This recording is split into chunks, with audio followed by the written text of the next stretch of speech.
ఇంట్లో వాళ్ళు ప్రతిరోజు నిద్ర లేచినప్పటి నుంచి పెళ్ళి పెళ్ళి పెళ్ళి అని గోల పెడుతుంటే చాలా రోజులు ఏదో ఒక వంక చెప్పి పెళ్ళి గురించి పోస్ట్పోన్ చేస్తూ ఉండగా నా క్లోజ్ ఫ్రెండ్ పెళ్ళి చేసుకుని హ్యాపీగా ఉండడం చూసి నేను చాలా మోసపోయాను అనే విషయం తర్వాత బయటపడింది.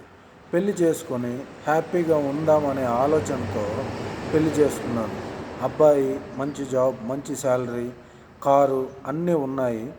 ఒప్పుకొని పెళ్లి చేసుకున్నాక తెలిసింది అన్నీ మనం అనుకున్నట్లు జరగవని, జరిగేదాన్ని బట్టి మనం ఉండాలి అని.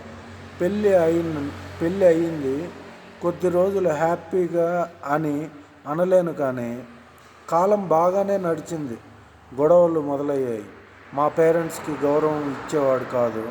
అలా అని నన్ను కూడా పట్టించుకోవడం మానేశాడు. ఇవన్నీ ఆలోచించిన నేను అతన్ని నా లైఫ్లోంచి బ్రేకప్ చేద్దామని ఆలోచించాను. కానీ ఇంట్లో వాళ్ళు ఎక్కడ మాటలు పడతారో అనే భయం కూడా ఉంది. ఇవన్నీ ఆలోచిస్తే అతనితో బ్రతికే కంటే అమ్మ నాన్నలతో గడిపితే మేలు అని బ్రేకప్ చేశాను.